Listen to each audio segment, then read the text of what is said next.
And even after this latest crisis with FTX and the fraud, if you look at the hash rate of the Bitcoin network, it is at an all-time high. And that is how you measure the security of the network. The problem with FTX is it was a centralized entity run by effectively one person.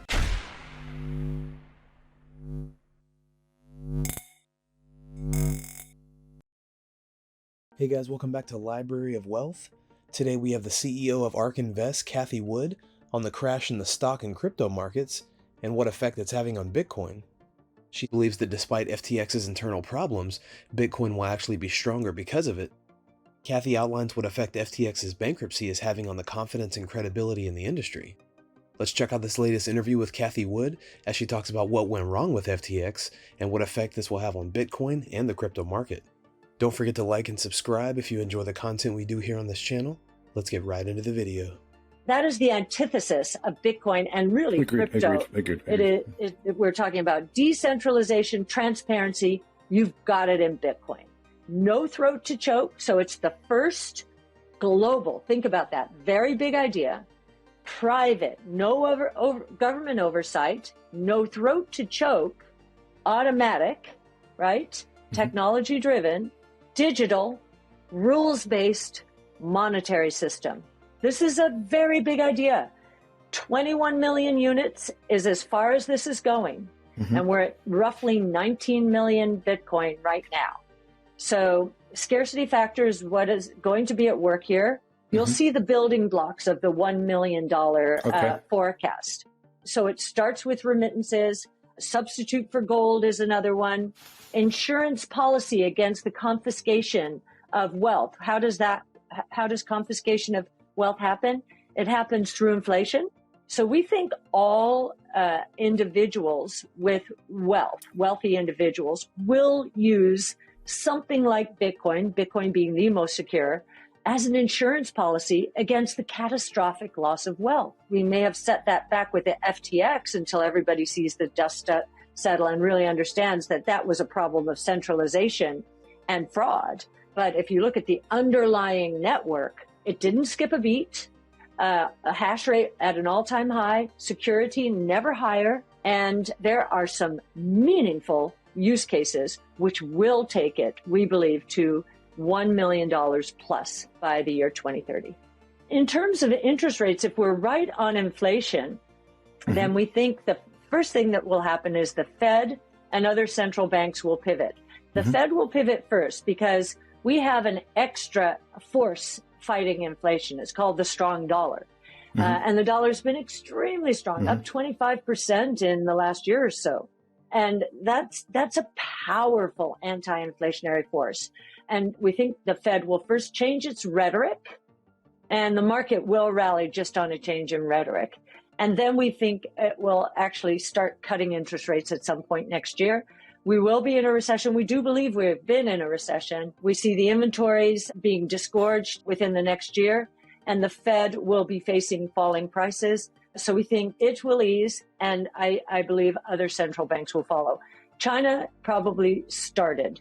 And if you look at some of the central bank actions of late, whereas they were following the Fed, now they're pulling away a little bit. The Bank of England had to pull away because of the liability-driven investing excesses and margin calls and so forth. They're near Lehman moment, as they would say.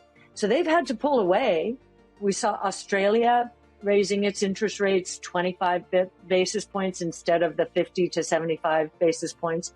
China is saying it's going to ease. And one of the other reasons they're changing their spots is they have certain limits in mind for their own currencies in terms of how much will they let them depreciate. Even though it's been an extended and brutal bear market, Wood says that Bitcoin is in a race against traditional finance and asset classes. She remains one of the biggest cheerleaders for Bitcoin within the institutional space. Cathie has given us a bullish price prediction for Bitcoin's valuation by doubling down on her forecast of $1 million per coin. She is confident of Bitcoin's ability to be at the heart of a revolution in money, given its multiple use cases. They are selling dollars and buying back their own currencies. So they're actually adding to dollar liquidity, an effective easing out there, not starting with the Fed, but starting with other central banks. First of all, it has never happened since the 80s. It never got this bad even in 08, 09. It means that either this is an and or. We're facing recession, which we believe we are. We're in one. Or inflation is going to surprise on the low side of expectations, or both. And we think it is both. Inflation went from 24% in June of 1920 to minus 15% in June of 21. Now, I don't think we're going to minus 15%, but I do think we're going to be surprised magnificently on the low side of inflation expectation. We're in this downturn primarily because of inflation and interest rates and fears about how long it's going to take the Fed to and other central banks to get inflation in particular under control. Now, there are two ways of looking at this inflation. One, which it seems the Fed and the ECB are using, is, this is a lot like the 70s. It was inflation that became embedded, and the Fed had to really strangle it out of the system. So that's the way they're going about it. The other way of looking at it is that this inflation happened because of a major supply shock. Started with COVID. I never would have dreamed supply chain issues would last for 2+ years, but they have. The two pushbacks we get are rent and wages. Here in the United States, rental income growth is decelerating dramatically. And I think that inflation rate has been cut nearly in half as well. It's still there, but it's coming down pretty dramatically.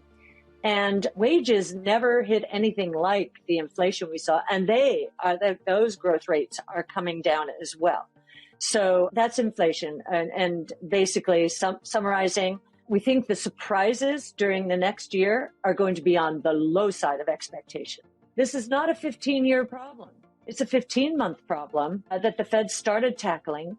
And we were already beginning to see deflation. If we're right, what has happened during the last 2 years is going to flip. And we think the market will flip back to a preference for growth stocks and our innovation strategy. While we wait to see what the Fed will do next, there are institutions wanting to participate in the crypto space, but they have no efficient way to do so. She says the tipping point from retail to institutional adoption could be much lower, and her price target of $1 million per Bitcoin by 2030 is still very much the path she sees Bitcoin on. What do you think about Cathie Wood's update on the collapse of FTX, the damage it's caused to the crypto market, and where Bitcoin is headed? Comment down below. Thanks so much for watching. Don't forget to like and subscribe. This is Library of Wealth. We'll see you in the next video.